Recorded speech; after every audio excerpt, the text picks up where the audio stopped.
दृष्टांत याद आ गया। आज एक वकील साहब थे, जरा ध्यान से सुनना। तो उन्होंने एक शादी कराई। तो जब शादी करा रहे थे तो बहुत मुस्कुरा रहे थे। तो उनका जो क्लाइंट था उसने कहा कि वकील साहब बड़ा मुस्कुरा रहे हैं, लेकिन पूछा नहीं। शादी का 1 वर्ष हुआ तो वही जोड़ा जिसकी शादी कराई थी वो जा रहा था। वकील साहब बैठे थे, उन्होंने बुलाया, इधर आओ, कैसा चल रहा है जीवन। अरे महाराज पूछो ही मत, पत्नी तो ऐसी मिली है बिल्कुल चंद्रमुखी, हम चकोर देवी चंद्रमुखी।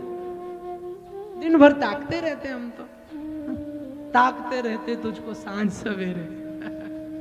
बोले राधे राधे। पत्नी चंद्रमुखी, मैं चकोर, अच्छी बात। वकील साहब फिर मुस्कुराए, फिर चल दिए। उसने कहा लो वकील साहब फिर मुस्कुरा दिए, क्या कारण है इनकी मुस्कान का। दोबारा फिर वकील साहब मिले 1 साल बाद। बोले अब कैसा है जीवन। बोले महाराज ठीक ही है, थोड़ा सूर्यमुखी हो गई है, थोड़ा तपने लगी है, थोड़ा सा चिल्लाने लगी है देवी। अच्छा कोई बात नहीं महाराज जी, ऐसी कोई बड़ी बात नहीं है, अब क्रोध तो आता ही है, थोड़ा सा चिल्ला दे। 3-4 साल बाद वकील साहब उसको नहीं मिले, वो वकील साहब को ढूंढने लगा और ढूंढ के मिला, हाथ जोड़ा, महाराज क्या करवा दिया आपने, क्यों, अब तो बड़ी भयंकर बात हो गई, क्या सूर्यमुखी तुम्हारी कैसी है। बोले महाराज अब सूर्यमुखी नहीं, अब तो ज्वालामुखी हो गई।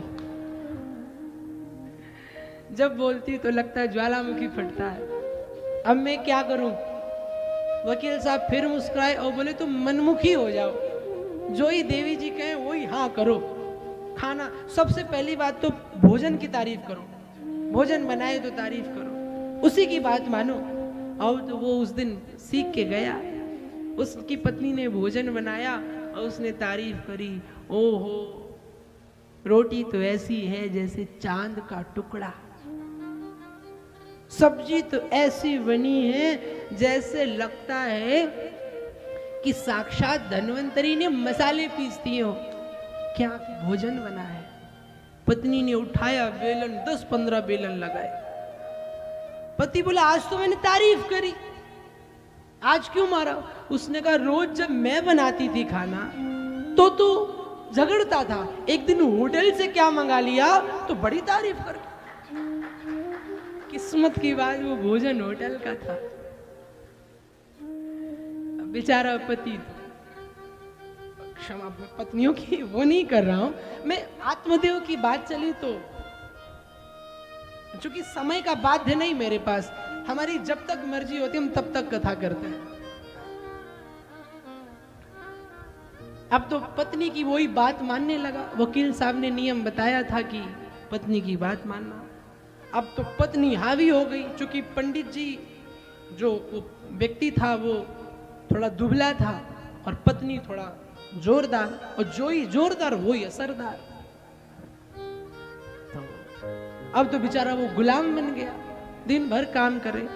एक दिन उसको लगा कि आज अगर इसने मुझे कोई काम बताया तो आज मैं डाइवोर्स दे दूंगा। पत्नी सुबह उठी, बोली बर्तन धुलो।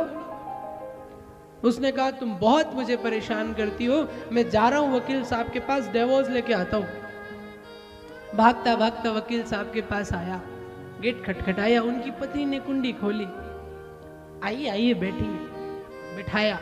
उसको लगा वाह इनके तो ठाठ है, अपनी जिंदगी अच्छी नहीं लगती है, दूसरों की जिंदगी हमको बड़ी अच्छी लगती है, ऐसा प्रायः होता है। उसको लगा इनके तो बड़े ठाठ। बोले वकील साहब कहाँ हैं। बोले अंदर हैं वॉशरूम में। बोले मैं वही मिल लेता हूं और मिल के चला जाऊंगा। वॉशरूम में गया, वहां से भाग के आया, बर्तन धुलने लगा घर पे। तो पत्नी ने पूछा क्यों, डिवोर्स लेने गए थे, भाग क्यों आए। उसने कहा वकील साहब पहले से अपनी पत्नी के कपड़े धो रहे थे। बोलो जय श्री कृष्ण। आज समझ में आया बार बार मुस्कुराते क्यों थे।